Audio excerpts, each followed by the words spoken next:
Muy bien. Bueno, vamos a pasar directamente a la palabra. Se leía esta tarde en Mateo capítulo 24, el capítulo de la enseñanza escatológica o profética del Señor Jesús, capítulo que yo creo que deberíamos de leer, y lo digo en serio, como mínimo una vez a la semana. Una vez a la semana ustedes tienen que leer el capítulo 24 del Evangelio según San Mateo. Es muy parecido a Lucas 21, con algunos matices un poquito diferentes en un evangelio o en otro, pero Mateo 24 es un capítulo extraordinario. El jueves, Rosa, cuando estemos en el Monte de los Olivos, que vamos a estar en el Monte de los Olivos, esta porción la vamos a leer y te vas a dar cuenta que leerla allí y explicar allí lo que ustedes van a ver es completamente diferente a explicarlo aquí. Así que recuerda esto. Jesús sale del templo. El templo existía en su época. Hoy en día no hay templo. Hace 2000 años que se fue destruido el templo por las legiones del Imperio Romano. El sueño dorado de los judíos o de muchos de ellos es la restauración del templo. Pero en los tiempos de Jesús ese templo existía.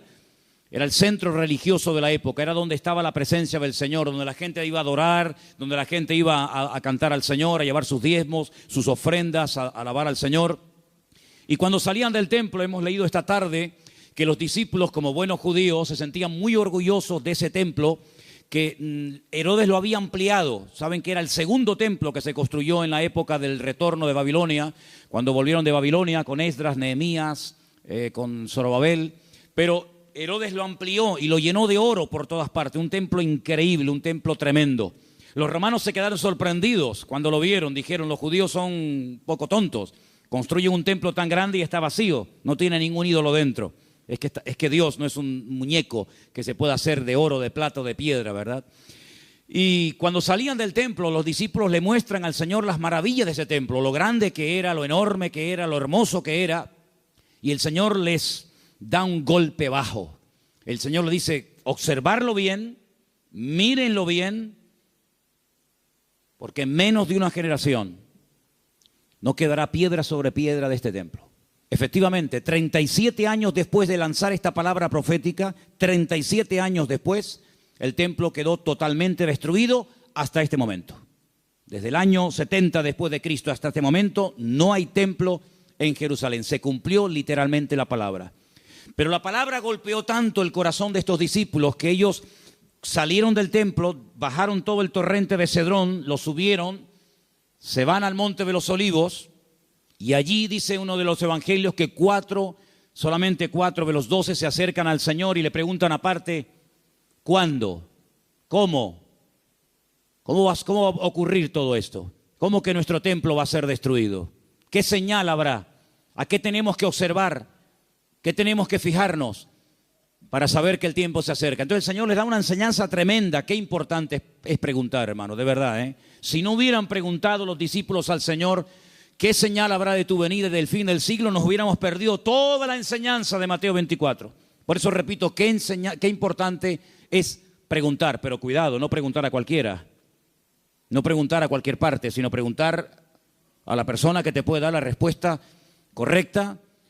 Porque una de las señales que el Señor dice en este capítulo, y es algo que yo quiero en esta tarde hablar, es que tenemos que estar preparados porque una de las muchas señales de los últimos tiempos va a ser la proliferación de falsas doctrinas. Dice la Biblia, lo leíamos el jueves, que algunos llegarán hasta escuchar. Dice el Espíritu claramente que en los postreros días algunos apostatarán de la fe y escucharán a espíritus engañadores y ahí da una enseñanza tremenda. Entonces, una de las señales de los últimos tiempos es que se enseñarán cosas extrañas. Por eso yo vengo ya semanas hablando y quiero volver otra vez a repetir, no porque no tenga otras cosas que decir, sino porque considero que hay que repetir las cosas que se enseñan y más cuando son de vital importancia. Y es que tenemos que orar y tenemos que estudiar la palabra para que tengamos una fe sana. Una fe sana, término que por cierto aparece en Tito capítulo 2, donde el apóstol Pablo dice, oye, tenemos que tener una sana doctrina, pero también tenemos que tener una fe sana. Cuidado, que hay gente que tiene una fe muy rara, ¿eh? Hay cristianos que cuando los oyes hablar, dice, sí, tiene fe, pero es una fe un tanto rara, un tanto extraña, una fe mística. Yo puse unos ejemplos unas semanas atrás, no sé cuántos de ustedes lo recordarán, cuando algunos discípulos dijeron al Señor, Señor, no nos quisieron recibir. No nos han dado la bienvenida. ¿Tú quieres que oremos para que caiga fuego del cielo y lo destruya? Si yo dice, alto, ¿qué estáis diciendo? ¿Estáis locos? Tenían fe, pero cuidado, la fe no es para destruir, la fe no es para hacer daño, la fe no es para orar para que caiga fuego del cielo. Dice, ustedes no saben bajo qué espíritu, bajo qué influencia espiritual están ustedes hablando. Que no. El apóstol Pablo, ¿os acordáis? Le decía a Timoteo, la fe que ahora tienes es una fe no fingida, es una fe sincera. Explicaba este término en Italia, sincera, ¿no? O sea que cuando traían los bloques de mármol, los mármol de Carrara, y comenzaban a construir los templos, las catedrales y los edificios, algunos de esos bloques de mármol venían con imperfecciones, venían con agujeritos, y claro, se veía feo. Cuando es un bloque no, pero cuando son tantos, entonces los rellenaban con cera, y parecía como que no había ningún defecto. Pero cuando daba el sol con fuerza contra aquellos bloques, se derretía la cera y se veía horrible. Decían, manden bloques sin cera, manden bloques sin cera, para que después cuando salga el sol no se quede esto de una forma tan fea y de tan mal aspecto, ¿no? Entonces el apóstol Pablo decía a Timoteo, la fe que tienes no es una fe fingida, no es una fe de máscara, como dice otras versiones, es una fe que primeramente habitó en tu abuela Loida, y después la tuvo tu madre, Eunice, y ahora la tienes tú. Entonces tenemos que preguntarnos de vez en cuando en qué estamos basando nuestra fe. ¿En emociones? ¿En sentimientos? ¿En sueños? ¿En experiencias? ¿O en la palabra de Dios?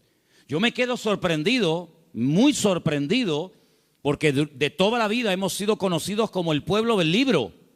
El pueblo del libro. Yo me acuerdo que un sacerdote en el huerto de Getsemaní, que es un sacerdote sevillano, cuando me vio con la Biblia bajo el brazo me dice, tú eres de los evangélicos, ¿no?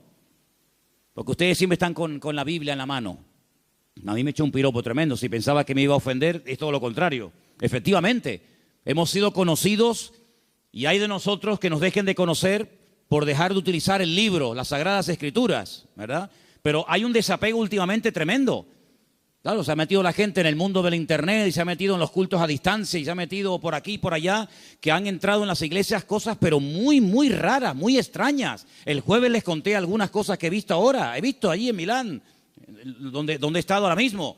Creyentes que están asustados, creyentes que si la maldición, que si... Pero vamos a ver, hermanos, pero dice la Biblia que somos más que vencedores, que mayor es el que está en nosotros que el que viene contra nosotros. Creyentes que solamente desde que yo conocí ahora un matrimonio de hermanos de Ecuador que llevaban más de 10 años en esa congregación y dice, hermano, nos ha impactado mucho cómo usted la palabra. Y le digo, bueno, es que yo predico de la palabra. Y dice, es que yo hace años que no escucho un mensaje de la palabra. Digo, bueno, ¿y usted qué escucha entonces? Pues dinero, pide, y dame. Digo, pero eso no es evangelio, eso no es el evangelio. Yo no sé de dónde se han sacado esas enseñanzas. Hay predicadores que solamente tienen un tema monográfico, solamente saben pedir y no hablan de Cristo, no hablan del amor, no hablan del infierno, no hablan de la ira de Dios, no hablan del cielo, no hablan de la salvación. No, solamente tienen una obsesión y claro, prosperan, pero ellos, los demás no, solamente prosperan ellos. Y se autofinancian con su don y se pegan la gran vida asustando y manipulando y tergiversando la Escritura. Y esto hay que denunciarlo. Ya está bien de hacer el tonto, ya está bien de decir, bueno, es que son siervos de Dios. No son siervos de Dios. Ellos se llaman siervos de Dios, pero la mayoría de ellos utilizan el púlpito para pegarse la gran vida y lo último que hacen es predicar la palabra, cosa que deberían de haber hecho siempre toda su vida. Y una de las cosas que tenemos que tener bien claro en los últimos tiempos es que van a proliferar falsas enseñanzas y falsas doctrinas. Y los sobreénfasis, qué peligrosos son los sobreénfasis, hermano. Déjeme que me explique. Tenemos que predicar todo el consejo de Dios. ¿Cuántos dicen amén? Toda la palabra de Dios. No podemos estar todos los días comiendo espagueti por la mañana, espagueti por la noche, Pero hermano, está bien, a mí me gusta la pasta, pero de 365 días comiendo lo mismo. Pues cuánta gente, hermanos, solamente saben un tema y lo sacan de ese tema y no saben nada. Que si el dinero, que si las profecías. ¿Sabe cuánta gente, hermano, van a las congregaciones para que alguien ore por usted y le den una palabra y le den una profecía? Mire, me leí hace unos días la biografía de la señora White. Madre mía, pero es un disparate. Una señora que dice que llegó a tener 2000 visiones y sueños proféticos. 2000. Y cuando murió, dejó más de 70 libros. Los disparates que esa señora enseñó. Claro, le dan un sobreénfasis ¿a qué? Al día de reposo. Sí, pero es que espérate un momento, es que la Biblia no solamente el día de reposo. Hay otras muchas cosas. Si te crees que porque guardas esto y no cumples con todo lo demás, te vas a salvar, te equivocas, amigo. Es como las iglesias que están todo el día hablan lengua, y venga a hablar en lengua, y venga lengua, y venga profecía, y venga a hablar en lengua. Pero hijo, vamos a ver. El apóstol Pablo decía, y si alguien entra en una iglesia y ve a todo el mundo hablando en lengua, ¿qué van a decir? A ver, dígalo usted. ¿Usted qué diría? ¿Que están locos? Pero ¿cuántas iglesias son así? ¿Cuántas iglesias son así que parecen locos? Yo fui hace muchos años a una congregación en Las Palmas. Y bueno, yo estaba predicando y en medio de la predicación se levantaba la gente, se caían ahí al suelo y empezaban a gritar y a revolcarse. Y yo decía, ¿qué le pasa a esta gente? Entonces yo miré al pastor que estaba allí y le digo, ¿qué le pasa? Dice, no, es el poder de Dios. Digo, ¿cómo es el poder de Dios? Pues si está haciendo el perro. Estaba haciendo el perro. Y el otro en la esquina poniendo un huevo. Digo, ¿pero qué poder de Dios? La Biblia dice en Romanos 12 que el Señor es nuestro culto racional. Por favor, que parece, damos una imagen, nosotros no, gracias a Dios, pero ¿cuántas iglesias dan una imagen al mundo de que son locos? Y ya está bien, hermano, de callarnos, y ya está bien de decir, bueno, son así. No, son barbaridades que avergüenzan al evangelio. Y tenemos que denunciarlo, porque el que sabe hacer lo bueno y no lo hace, es copartícipe con eso. No les contaba el jueves que acabo de conocer ahora a un pastor en Milán que se tira en la plataforma cuando llega el momento de la ofrenda y le dice a la gente que lo tienen que tapar con dinero. ¿Pero cómo? Sí. Él dice, no, mira, aquí todavía se me ve algo de tela, tienen que tapármelo. Increíble. Un pastor que la congregación un día le regaló un coche, cogieron una ofrenda en la congregación, le regalan un coche al pastor y a los 2 días se sube al púlpito y dice, hermano, Dios me ha dicho, mentira, Dios no dijo nada, eso es falso, pero él dice, Dios me ha dicho que este no era el coche que ustedes tenían que regalarme, era uno más grande y superior. Y la gente tan tonta va, lo cambian y le compra uno más grande. Y yo le decía, pero ¿ustedes qué hacen allá adentro? ¿Por qué no se le va a hablar, salgan corriendo? Eso no es iglesia, eso no es nada, eso es un circo. Eso es una vergüenza para el evangelio. Es que tenemos miedo, porque nos ha dicho que si nos vamos se nos va el espíritu y se nos va la bendición. Digo, hágame el favor. Oye, que a mí nunca me ha tocado la breva de caer en una iglesia de estas, ¿eh? A mí nunca me ha tocado una breva de estas. Siempre, de verdad, a mí me toca una iglesia de estas y es que me voy al Antiguo Testamento con la espada y el arco. Increíble, hermanos. Entonces tenemos que retornar a la palabra de Dios es nuestra base. No podemos entrar en locuras, en disparates. Todo lo que usted pueda pensar, soñar, sentir o lo que sea, si no va de acuerdo 100% con la palabra, no es de Dios. La palabra de Dios es la base, es el fundamento de nuestra fe. Y no necesitamos nada más que la palabra y nuestra experiencia, nuestra relación con el Señor. Yo creo que algunas personas no han terminado de descubrir lo que significa enamorarse del Señor y enamorarse de la palabra. Por eso buscan fuera, porque cuando un hombre está enamorado de su mujer no tiene que buscar otra. Y cuando una mujer está enamorada de su marido, no se le van los ojos detrás de otro. Cuando usted está enamorado de Cristo, no le tienta nada ni nadie, porque usted sabe en quién ha creído. Y a mí me da la impresión de que hay mucha gente hoy en día en las iglesias que son religiosos, pero no han nacido de nuevo, porque la persona que nace de nuevo no hace estas barbaridades, porque ofende al Señor. O no conocemos la historia de este joven llamado José, un hombre que nunca fue a un culto. José nunca fue a ningún culto. José nunca leyó la Biblia. Pero José un día tuvo un momento en el que fue tentado y él dijo, yo no puedo hacer esto porque pecaré contra mi Dios.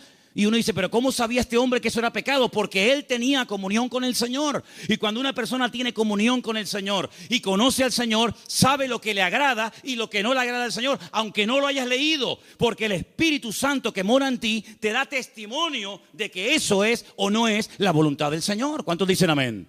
Entonces hay que retornar a la Biblia, hermanos. Claro, hay gente que se atiborra de libros y venga libros. Hermano, este es el libro que Dios nos ha dado. Escudriñar las Escrituras, dice la Biblia, porque ellas son las que dan testimonio de mí. Y mire, hermano, yo antes de irme para Italia les comentaba de aquellos 10 leprosos, ¿acordáis? Aquellos 10 hombres que bajaron de las montañas porque tenían fe, pero momento. Yo les dije a ustedes y espero que no hayan olvidado esa enseñanza, porque para mí es de vital importancia. Ellos tenían fe. Por eso bajaron de la montaña. Ellos tenían fe, por eso clamaron al Señor. Pero el Señor no los sanó así instantáneamente, sino que el Señor les dijo, id y mostraos a los sacerdotes. Ellos no sintieron nada. Ellos no vieron nada. Ellos seguían estando leprosos. Pero ellos en obediencia se ponen a caminar y mientras caminan, automáticamente se produjo el milagro. Por eso, ¿se acuerdan cuando yo les dije que fe más obediencia es igual a la bendición de Dios? Por eso hay gente que tiene fe, pero no crecen, no maduran, porque es una fe a veces extraña, envenenada, contaminada, porque han estado en tantos sitios que, permítame la expresión, tienen un potaje en la cabeza. Pero cuando usted conoce al Señor y a su palabra, y usted tiene una fe sana, bien encaminada en las cosas del Señor, usted sabe que la fe, si no tiene obras, y la fe, si no obedece al Señor, no sirve de nada. ¿Cómo usted va a pretender con la fe que tiene viviendo en desorden, sin poner en práctica los mandamientos del Señor? Que Dios le bendiga. Primeramente tendrá que ponerse en orden para que el Señor pueda hacer maravillas en su vida. ¿Y cuántos creyentes en las iglesias son una cosa aquí y fuera son otra? Sí, tienen fe, pero el testimonio que dan es pésimo. Bendito sea la palabra cuando el Señor dice a través de la boca de Pablo, no me avergüenzo del evangelio, porque es poder de Dios. Espero que el evangelio no tenga que arrepentirse y no tenga que avergonzarse de la conducta que está llevando fuera. Porque aquí todos somos muy buenos, aquí todos levantamos las manos o el que quiera, y aquí todos somos muy santos. Pero ¿y por fuera? Porque a mí de qué me sirve que vengas aquí, gloria a Dios y aleluya, si luego en la calle eres un desorden y vives en pecado, estás viviendo en adulterio, estás viviendo en fornicación, tienes un mal testimonio en la familia. No, tienes que plantearte tu relación con Dios. ¿A qué vienes aquí? ¿A cambiar o a qué? ¿A fichar como en un trabajo? No, fui al culto. Sí, fui al culto porque te entró por aquí y te salió por allí, porque no ha habido cambios en tu vida. Esta es una iglesia donde queremos que la gente venga, gloria a Dios, sí, pero que vengan a cambiar. Y que sepan que aquí no vamos a estar con tontería ni con experiencias extrasensoriales, sino que aquí te vamos a llevar a la palabra. Y la palabra te va a hablar y el Espíritu va a hablar a tu corazón. Y en cuanto veamos cosas extrañas que no son de Dios, pues te las tendremos que decir. Y claro, algunos esta cosa no lo entienden y dicen, no, es que aquí no hay amor. Bueno, si usted entiende el amor, que le vamos a decir lo que usted quiere oír, evidentemente aquí no lo va a encontrar. Aquí le vamos a decir lo que dice la palabra. Y los que estamos, los que vienen, se adaptan a lo que hay, y si no, pues que el Señor le bendiga y que le lleve a otra iglesia. Pero aquí no vamos a ceder ni un milímetro por agradar los oídos, por tener mucha gente, porque si tener mucha gente significa bajar el listón de la santidad de Dios, amigo, hasta ahí hemos llegado. La palabra dice que sin santidad nadie verá al Señor. Me da igual si es fulanito de tal, don fulano de tal. Sin santidad nadie verá al Señor. Es que yo canto, que me da igual. El diablo canta mejor que nosotros. Sin santidad nadie verá al Señor. ¿Qué es santidad? Vivir como Dios manda. Es que yo no quiero vivir como Dios manda. Pues a ver lo que haces. A ver lo que haces. Porque tarde o temprano te vas a sentir confrontado con la palabra. Claro, la carne siempre te va a decir que no pasa nada. ¿No se lo dijo Satanás a Eva? ¿Qué le dijo Satanás a Eva? ¿Por qué no comes? Y dice, porque Dios me ha dicho que si como muero. ¿Y qué le dijo Satanás? No, que eso no es así. Tú no vas a morir, come para que veas. Y le creyó al diablo.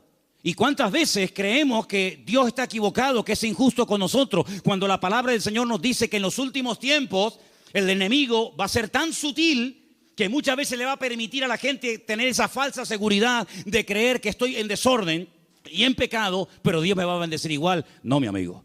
Las consecuencias tarde o temprano de una vida en desorden son terribles, porque la paga del pecado ha sido y es y será siempre la muerte. ¿Cuántos dicen amén? Hay tres cosas que tenemos que tener claro a estas alturas. Primero, ¿a qué nos ha llamado el Señor?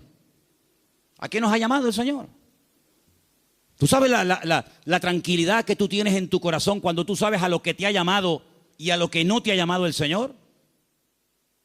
No tienes que estar imitando a nadie. No tienes que viajar por el mundo entero buscando el sistema, el método en Colombia, en Venezuela, en Cuba, en Puerto Rico, en Toronto. Yo no tengo que ir a ninguna parte. Lo que dice la Biblia, entra en tu aposento y tu Padre que te ve en lo secreto te recompensará en público. Claro, es más fácil coger un avión y irte a Corea a ver lo que hacen los coreanos. Es mucho más fácil coger un avión y pagarte el pasaje como Jonás, que prefería pagar el pasaje, ¿verdad? Y mantener la rebeldía que dar marcha atrás. Es mucho más fácil coger un avión y decir, a ver, una iglesia que esté creciendo mucho, a Nigeria, ahí nos vamos todos. Ahora a Pensacola, ahora a Toronto, ahora... Hermanos, a donde tenemos que ir, dice el Señor, venid a mí, los trabajados y cargados, que yo os haré descansar. ¿Cuántos dicen amén? Entonces, tener claro a lo que nos ha llamado el Señor y a lo que no nos ha llamado. No hay una iglesia 100% completa. Yo les digo, esta iglesia no es completa. Tenemos muchas carencias. No somos una iglesia fuerte en misiones. No tenemos misioneros ahora mismo en el mundo. Tenemos un montón de carencias. Pero creemos que hay un área en la que el Señor nos puede utilizar. Pero hermanos, hay congregaciones que pretenden hacerlo todo. Lo entienden todo, lo saben todo. Y la Biblia nos enseña que somos un cuerpo y que nos necesitamos los unos de los otros. Y capaz que lo que el Señor nos ha dado, tal vez no lo tenga el hermano de la esquina, pero el hermano de la esquina seguro que Dios le ha dotado con algo que nos hace falta a nosotros. Y así nos complementamos y trabajamos en el mismo sentir, en un cuerpo en el Señor. ¿Cuántos dicen amén? Nuestra identidad, ay hermano, la identidad. Esto es algo que trae de cabeza a miles de personas. Porque la gente tiene que tener una identidad. Y si no la encuentran en la casa, la va a encontrar en el fútbol. Y si no, en cualquier otro lado. ¿Nuestra identidad? ¿De dónde viene nuestra identidad? Nuestra identidad viene de Cristo. Nuestra identidad viene del Señor. Yo no tengo que ponerme ahora todo el cuerpo lleno de tatuajes para sentirme, digamos, querido y respetado por un cierto sector de la sociedad. No. ¿Sabes qué? Yo he sido aceptado por Cristo tal y como soy, con mis defectos, con mis virtudes y con mis debilidades. ¿Cuántos dicen amén? Ahora, si usted tiene complejos, si usted no se termina de aceptar a sí mismo, pues usted no va a crecer y usted no va a madurar hasta que tú no le des gracias a Dios por el cuerpo que tienes y le digas gracias, Señor, porque tú me hiciste así. Usted no va a poder disfrutar de la vida. Su identidad tiene que venir de la fuente. ¿Y cuál es la fuente de la que bebemos? Nuestro Señor Jesucristo. Eso nos ayuda a descubrir nuestras limitaciones. Eso nos ayuda a saber lo que tenemos y lo que no tenemos. ¿Han oído el pasaje del libro de los Hechos cuando dice la Biblia que a la hora de la oración subían Pedro y Juan al templo a orar y dice que había ahí un mendigo que les pidió limosna? Lo conocéis, ¿verdad? Conocido. ¿Qué le dijo Pedro al paralítico? No tengo. ¿Qué? Fíjate tú, un hombre que con la sombra sanaba a los enfermos. Un hombre que oró por muertos y los resucitó. Un hombre que caminó por encima de las aguas. Un hombre que un día fue a pescar, le abrió la boca al pez y sacó una moneda dentro. ¿Te imaginas que nos pase eso a nosotros? Un hombre que vio milagros del Señor y dice, no tengo ni plata ni oro. ¿Tú te imaginas que ese hombre fuera un predicador hoy en día? ¿Sería multimillonario? Si muchos son unos mequetrefes que no saben ni hablar en público y viven a cuerpo de rey, tú imagínate un predicador hoy en día que tuviera el currículum que tenía Pedro. Sería algo increíble. Pedro dijo, no tengo ni plata ni oro, pero tengo algo que ni con todo el oro del mundo puedes comprar. Y le dijo al hombre con toda la autoridad, porque sabía lo que tenía. Porque cuando uno sabe lo que tiene, se mueve con autoridad. Y cuando no sabes que tienes eso, pues mejor estate quieto. En el nombre de Jesucristo, levántate y camina. Y el Señor hizo un milagro tremendo. Entonces las iglesias, los creyentes hoy en día, tenemos que saber a lo que Dios nos ha llamado. Tenemos que saber lo que tenemos y lo que no tenemos. Y darle gracias al Señor, porque Dios con nosotros ha sido tremendamente fiel. Y a unos le da 30, a otros le da 60, a otros le da 100. Y cada uno tiene que saber moverse en el área donde Dios lo ha puesto. ¿Cuántos dicen amén? Pero no escondas, como decía Pierre hace un rato, no escondas el talento bajo tierra. Porque hay gente que a lo mejor tiene un talento, pero no lo usan. Y yo conozco muchos creyentes que no están usando lo que Dios les ha dado. No lo están usando. Están más preocupados en conseguir un buen trabajo que en servir a Dios. Están más preocupados en pagar lo que deben que decir, Señor, yo todavía no sé el don que tengo. Si yo me pusiera a preguntarle a muchos creyentes hoy en día, ¿cuál es el don que Dios le dio a usted? ¿Cuál es el don que Dios le dio a usted? Muchos dirían, no lo sé. Y llevan toda la vida en la iglesia. Entonces, en estos años, ¿qué has hecho? Porque si no sabes a lo que Dios te ha llamado, si no sabes cuál es el don que tienes, la pregunta es, ¿usted qué ha hecho en los 10 años que lleva en el culto? ¿Qué es lo que usted ha hecho?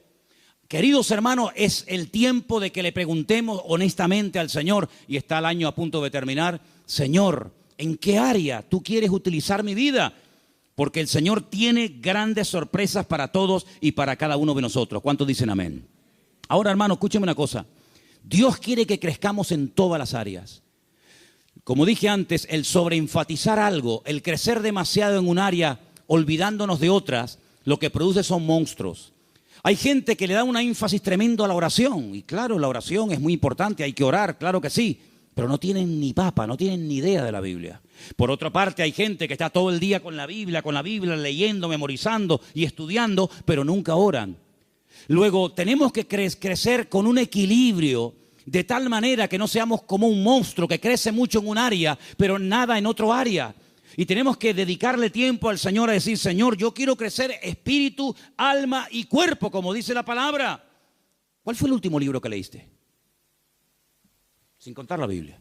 ¿Cuál fue el último libro que leíste? Hay cristianos que no leen nada. Hay cristianos que no leen nunca nada. ¿Y cómo van ustedes a contactar? ¿Y cómo van ustedes a evangelizar? ¿Y cómo van ustedes a dialogar con personas del mundo que no leen la Biblia, sino que leen y están preocupados con otras cosas? Si tú no estás puesto en lo que el mundo habla y comenta, ¿cómo vamos a alcanzarlo si no sabe ni por dónde empieza una conversación, ni por dónde termina? Hay gente que no trabaja, ni estudia, ni hacen nada. Y son las víctimas y son las personas más propensas a caer en desánimo, en depresión y en pecado. Una vez leí un refrán, no es bíblico, pero decía algo así como: Satanás busca a una persona desocupada para darle una ocupación. Grandes hombres de Dios a lo largo de la historia no cayeron en el campo de batalla mientras servían al Señor. Grandes personajes de la historia no cayeron cuando estaban activos sirviendo al Señor, sino en tiempos de ociosidad, cuando se aburrían, cuando no tenían otra cosa que hacer, porque para pecar hace falta tener tiempo. Por lo tanto, no desperdicien el tiempo, hermano. Pídanle al Señor: Señor, ayúdame a utilizar el tiempo. Si tienes tiempo libre, ponte a orar, congrégate, busca un libro, un buen libro para estudiar, para servir al Señor, para prepararte, pero no estés todo el santo día sin hacer nada, porque eso tarde o temprano se va a volver en tu contra y te va a crear grandes problemas. Quiero también comentar algo que para mí es de vital importancia. Hay gente que por la timidez, por el temor, por el miedo al qué dirán, no terminan nunca de dar el paso. Y déjame que te diga que hay una mujer en la Biblia que tenía un tesoro increíble. Lo quería consagrar, lo quería entregar al Señor, pero no fue de utilidad su tesoro, no fue de bendición lo que ella tenía, hasta que rompió el vaso de alabastro y ungió con ese perfume al Señor, y dice que toda la casa se llenó del olor del perfume. ¿Cuánto tiempo hace que no caes quebrantado en la presencia del Señor? Hay gente que tiene los ojos muy secos, hace tiempo que no lloran, que no se quebrantan en la presencia del Señor. Viven secos como palos, como aquel valle de huesos secos, que dice que eran muchos, pero estaban secos. Estaban secos, no había vida, no había espíritu en ellos. Y le dice el Señor a través del profeta Ezequiel: profetízale a los huesos, háblales a los huesos. Dice que cuando entró el Espíritu de Dios en ellos, se convirtieron en un gran ejército. No seas un hueso seco en un culto, no seas un hueso seco, escucha que te escucha, pero nunca compartes la bendición, nunca abres tu corazón a otras personas que están igual o peor que tú en un momento determinado. Pídele al Señor antes de que finalice el año, que está ya, como quien dice, a la vuelta de la esquina, poder ganar almas a los pies de Cristo. ¿Cuál fue la última persona que ganaste para Cristo? Yo estoy seguro, no lo voy a preguntar, porque no quiero que te sientas mal. Bueno, sí quiero que te sientas mal. Sí. No, que si no sería falso. Sí quiero que te sientas mal. ¿Cuántas almas has ganado para el Señor en este año? ¿10? ¿5? ¿1? No has ganado a nadie este año. Si yo no gano ni un alma para Cristo en un año, yo me muero. Le diría al Señor: Señor, llévame contigo. Ya mi ministerio se secó, ya se secó. ¿Sabes lo que pasar 365 días? Viajar, comprar, ir de vacaciones, disfrutar de la vida, de lo que tienes, trabajar, estudiar y no ganar ni un alma para Cristo. Eso se llama esterilidad, amigo. ¿Y cuántos creyentes son estériles? ¿Cuántos creyentes son estériles? No han tenido el privilegio de llevar ni a uno en 365 días a los pies de Cristo. ¿Cuántas Biblias has repartido este año? ¿50? ¿25? ¿10? ¿Ninguna? ¿Cuántos folletos has repartido este año para invitar a alguien a un culto? Hablarle del Señor. Esa es nuestra realidad. Esa es la realidad del pueblo de Dios. Por eso cuando me dicen, hermano, ¿por qué hoy en día no hay tantos milagros como hace 2000 años? Es que es normal. Porque el nivel de consagración y de compromiso del creyente del siglo XXI no tiene nada que ver con el creyente de los primeros siglos de la era cristiana. Aquella gente vivía para y por Cristo. Estaban obsesionados con el Señor. Hoy en día es muy, muy, muy difícil encontrar a uno en una iglesia que tenga las ideas claras, que dedique tiempo a la semana, 1 hora a la semana, un par de horas a la semana, para decir, ahora no voy a trabajar, no voy a ni móviles, ni internet, ni nada, sino voy a salir a la calle a ver si el Señor me pone a alguien en el camino, voy a evangelizar a un chico en el parque, a una señora que esté por ahí caminando. Es muy difícil encontrar a jóvenes, incluso hoy en día, obsesionados por Cristo. Yo le decía hace poco a un pastor, en mi época, cuando yo me convertí al Señor, todos los jóvenes en mi iglesia solamente queríamos una cosa, ir a la escuela bíblica, prepararnos y servir al Señor. Esa era la obsesión. Llegamos a ser hasta criticados. Algunos de la congregación decían, pero ¿ahora qué pasa? ¿Que todo el mundo se quiere ir al seminario y prepararse para servir al Señor? Hasta recibimos crítica en aquellos tiempos. Y en aquellos años surgieron un montón de pastores que hasta el día de hoy, son los que están. Pero pastores que ya tenemos 50 y pico años largos, porque te hablo hace ya 30 y tantos años atrás. Bueno, pues 35 años han pasado desde que yo estoy sirviendo al Señor y yo no he visto que ese deseo de servir al Señor a tiempo completo, como misionero, como pastor, como evangelista, como lo que sea, se ha ido diluyendo, se ha ido perdiendo. Y tú puedes observar hoy en día en los púlpitos que los pastores pues ya tienen de 50 años para arriba, si no más. Dime qué pastor hay, nómbrame 10 pastores en Tenerife que tengan 21 años como yo fui el primer pastor. Bueno, yo fui pastor con 19, pero dime 5 pastores en Tenerife que tengan 20 años y que sean pastores en este momento con 20 años. Ni uno. En mi época todos teníamos esa edad. Empezamos con 19, 20, 21 años hasta ahora. Tenemos que recuperar tantas y tantas cosas. En mi época no había la mayoría de las cosas que hay hoy en día. En mi época no había WhatsApp, no había internet, no había páginas web. Los cultos eran muy sencillitos, eran muy normales, no había tanta parafernalia de sonido. Parece que hoy en día la puesta en escena tiene que tener esto y aquello, porque parece que si no, el culto como que no fluye. En aquella época una guitarra española, pum, a la calle, encima de un banco, orábamos, venía la gente, estaba el Señor, una sencillez tremenda. Eso tenemos que volver a recuperarlo, porque nosotros estamos en este mundo, ¿para qué? ¿Para qué estás tú en este mundo? Y dime, ¿para qué estás? Para llegar a una edad y decir, bueno, yo ya tengo mi casita, mis mueblecitos, mi paguita. Qué vida tan triste, perdóname. Qué vida tan triste. Estar esperando a yo jubilarme, para estar ahí esperando a la muerte. Este verano, cuando hice a un pueblo, había 3 personas en el pueblo. 3 personas en un pueblo, allí arriba, en los cañones del Sil, en Galicia. Cuando llegué, hablé con esos 3 viejitos y le digo, ¿qué tal? ¿Cómo están? Los 3 al momento me dijeron, aquí estamos esperando la muerte. Digo, ostras. Yo déjame dar un paso atrás, no sea que me pase a mí algo también. Dice, los jóvenes se han ido todos. Los jóvenes del pueblo se fueron. Y aquí estamos esperando a la muerte. Digo, madre mía, pero qué futuro de vida. Que le puede venir dentro de 6 meses, dentro de un año, dentro de yo qué sé cuánto. ¿Y tú qué estás esperando?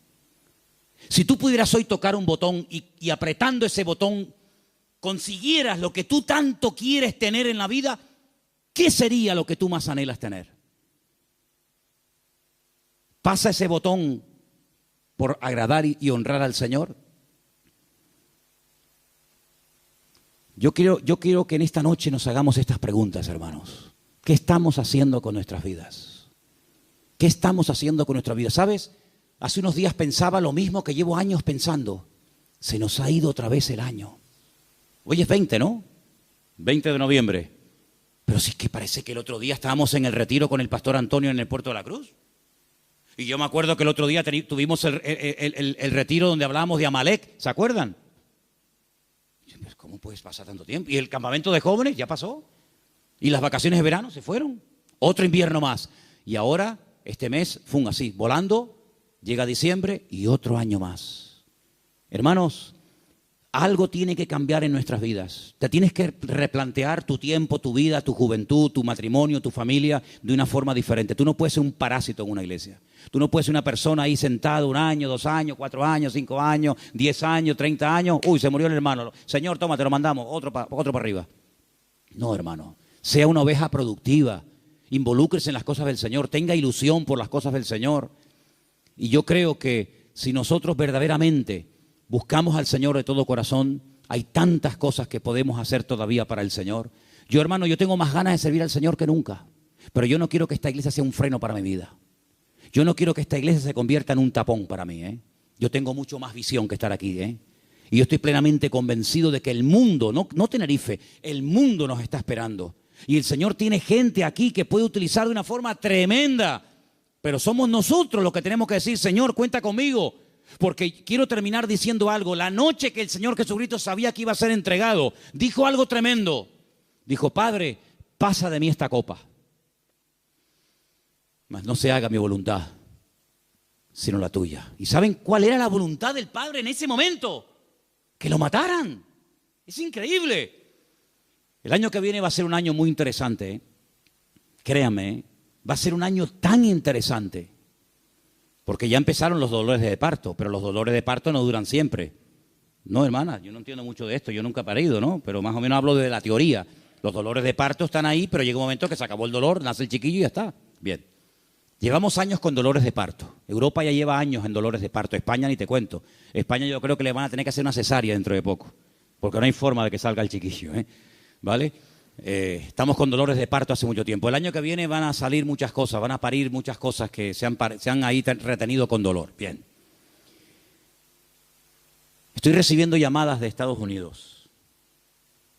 Muy interesantes, por cierto. Para muchos, sobre todo para gente de Latinoamérica, más que para gente de Europa, Estados Unidos era el sueño dorado. Yo recibo cada día correos de gente que me dice, he mandado solicitud, he pedido visa a Estados Unidos, me la han denegado, entonces estoy tocando la puerta a ver si usted, no sé qué. No te puedes ni imaginar la cantidad de gente que me escribe cada día de montones de lugares que primero tocan a la puerta del tío Sam. Primero le llaman al tío Sam. Y cuando el tío Sam le dice, por aquí no entra, entonces llaman yo qué sé, a Don Quijote de la Mancha y Sancho Panza, ¿no? Por ejemplo, por un ejemplo. Vean. ¿Cómo van a reaccionar todos aquellos creyentes que se fueron a Estados Unidos creyendo que era el paraíso terrenal? Cuando el señor Trump les diga, usted, y usted, y usted, fuera de aquí. Ay, amigo. A mí se me han abierto muchísimas puertas en Estados Unidos. Me he negado rotundamente a ir. Porque mi confianza y mi refugio no está en América, mi refugio está en Dios. Ahí está mi confianza. Y el libro de Proverbios dice, más vale bocado seco y en paz. ¿Eso qué? Un cacho de pan, pero con la bendición de Dios. ¿Se puede tener un trozo de pan con la bendición de Dios? Sí, claro. ¿Y se puede tener abundancia sin la bendición de Dios? Tan claro, por supuesto. ¿Qué te crees? ¿Que toda abundancia viene del cielo? Ay, amigo. ¿La bendición que es solamente tener o la bendición pasa por ser? Cuidado con eso. ¿Cómo van a reaccionar tantos y tantos que se fueron a América creyendo que aquello era el paraíso terrenal, que ya por fin el sueño dorado se había cumplido y que ahora le digan, vuélvanse a su tierra? Ay, amigo. Ha llegado el momento, hermanos, si no lo veis, lo vais a terminar viendo y entendiendo. Ha llegado el momento que todos los creyentes del mundo, en el único en el que nos vamos a poder refugiar, como siempre ha tenido que ser así, pero parece que se ha olvidado, es el Señor nuestro Dios. Él es nuestro pronto auxilio en las tribulaciones. Me llaman hermanos de Estados Unidos, ya han empezado las pintadas en iglesias evangélicas de hispanos diciéndole, váyanse a su tierra. No te puedes ni imaginar cuántas. Claro, eso no sale en las televisiones. Incluso persiguiendo ya a algunos judíos. Fíjate tú, el país del mundo donde más judíos hay, más que en Israel, es en Estados Unidos. Y ya muchas sinagogas están vendiendo en Nueva York, en New Jersey, en muchos lugares, porque ya están metiéndose con los mismos judíos. Pero es que todo eso está profetizado, hermanos. Todo eso está escrito. Que cada uno tendrá que volver a su lugar de origen. Y allí el Señor va a entrar en juicio con cada uno de nosotros. Así que el único escondedero, el único refugio va a estar en nuestro Dios. Nuestro refugio es el Señor Dios Todopoderoso. no es un país, no es una nación. Mire, si usted consigue aquí el mejor trabajo del mundo y gana miles de euros, pero usted no tiene la bendición de Dios sobre su vida, lo que usted tiene se va a volver en su contra. Porque he conocido a muchas personas que lo que buscan es una salida económica, un bienestar material, pero usted lo que tiene que buscar es la voluntad de Dios. Porque teniendo la voluntad del Señor, estemos donde estemos, el Señor está a nuestro lado. Ahora, si usted cree que el Dios de Estados Unidos es más grande que el de Garcilaso de la Vega, coja el pasaje y váyase mañana sin falta. Pero el Dios de allá es el Dios de acá y es el Dios en todas partes. Y Él es galardonador de los que le buscan. Nuestra confianza no está en los países, no está en los gobiernos. Nuestra confianza está única y exclusivamente en nuestro Dios. En el Dios que nunca nos ha fallado, el Dios que ha dicho estaré contigo todos los días hasta el fin del mundo, y el Dios que nos va a enseñar a vivir por fe. Nos va a enseñar a vivir por fe. Ya nos está enseñando hace años el Señor, por lo menos a nosotros, a vivir y depender solamente por fe del Señor. Porque yo creo que esa es la vida que el Señor tiene diseñada para todos y para cada uno de nosotros. Ahora, si usted quiere ser un señorito en el reino de Dios, amigo, si tú quieres ser un señorito, y no remangarte nunca las manos y poner tu mano en el arado y servir al Señor, hermanos, las lecciones se aprenden por las buenas o se aprenden por la humillación. Y yo creo que el Señor hace mucho tiempo nos está hablando a todos y a cada uno de nosotros. No se afanen tanto, no se afanen tanto. Inviertan más tiempo en la oración, inviertan más tiempo estudiando la palabra. Hay algunos de ustedes que no tienen tiempo ni para orar. Algunos me han dicho en alguna ocasión, ay, es que yo voy a la cama tan rendido que hago, Señor, bendito sea tu nombre. Amén. No, duermen en paz, la verdad es que duermen en paz, pero hermano querido, busque a Dios, busque a Dios. Hay mucho camino por recorrer, muchas cosas por hacer. Usted no puede dedicar más tiempo a lo material que a lo espiritual. Por favor, estamos invirtiendo el orden. Si usted dedica más tiempo a lo material que a lo espiritual, aquí está fallando algo. Yo creo que el Señor nos está llevando a un punto y el año que viene va a ser un año muy, muy importante en la historia de la iglesia, en todas partes del mundo, y el Señor nos está llevando a un compromiso, a una entrega, a una seriedad. Muchos no aguantarán la prueba, yo también se lo digo de paso, hay algunos que están aquí que el año que viene no podrán estar más, porque no aguantarán la prueba, porque la Biblia nos enseña que los últimos tiempos van a ser tiempos peligrosos, tiempos difíciles, pero si usted aguanta y se agarra al Señor, el Señor le va a bendecir y usted va a ver la gloria del Señor en su vida. Pero no busque salidas fáciles, busque al Señor y lo que el Señor le diga, ni más ni menos, es lo que usted tiene que hacer. ¿Cuántos dicen amén? Vamos a orar, hermanos, por favor, cierre sus ojos ahí donde está. Plantéese esto seriamente, por favor. Plantéese esto seriamente delante del Señor. ¿Qué estoy haciendo con mi vida? ¿Qué estoy haciendo con la vida de mi familia? ¿A dónde los estoy llevando? ¿A qué se están dedicando? ¿Cuáles son las prioridades, los objetivos, las metas en nuestra casa? Tener, trabajar, comprar, trabajar. Hermanos, que somos hijos de Dios, que no somos gente del mundo como los gentiles, que dice que se afanan y pelean por esas cosas. Dice la Biblia que nuestra búsqueda tiene que ser diferente. Que el Señor nos indica que tenemos que buscar primeramente el reino de Dios y su justicia. Y muchas de las cosas que vendrán por añadidura, dice la Biblia. Créame, vendrán. Claro, hay gente que nunca ha visto que le vienen por la añadidura porque no buscas el reino de Dios. Entonces, como no buscas, tienes que buscar tú la añadidura. Pero ha llegado el momento en el que el Señor nos está mostrando que tenemos que doblar la guardia, que vienen tiempos difíciles. Hermanos, les digo algo, se lo dije el jueves con todo respeto. Dele gracias a Dios por la enseñanza que usted ha recibido en estos años, porque hay tantas barbaridades, tantas locuras que se están enseñando desde los púlpitos llamadas iglesias evangélicas, que uno se cae de espalda, hermano. Uno siente hasta vergüenza ajena de las falsas doctrinas, de matrimonios destruidos, de pastores que, bueno, hermano, de verdad, mire, esto daría horas. Vamos a pedirle al Señor, Señor, danos ese amor por ti, por tu palabra. Volvamos al libro, volvamos a las Sagradas Escrituras. Señor, en esta noche queremos pedirte que tú nos ayudes a esforzarnos más por tu reino, a no estar tan afanados, tan estresados, tan preocupados por lo material, Señor.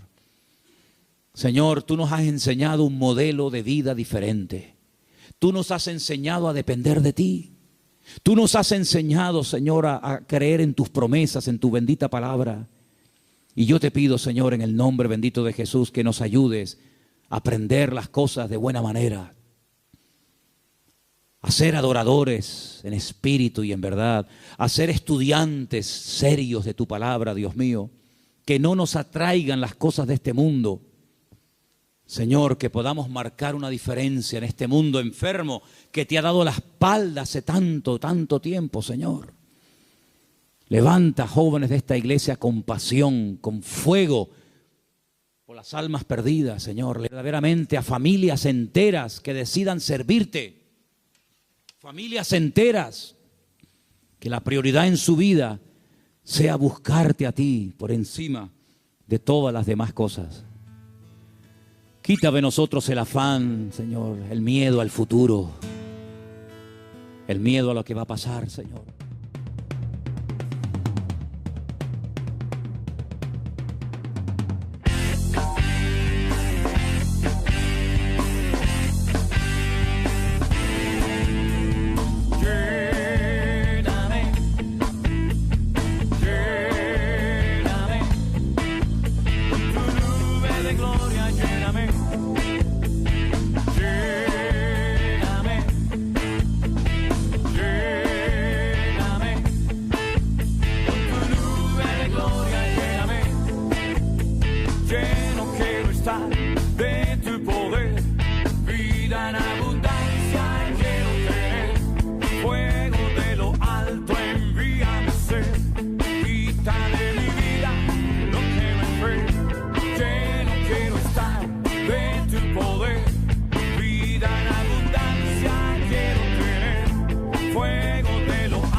Lléname.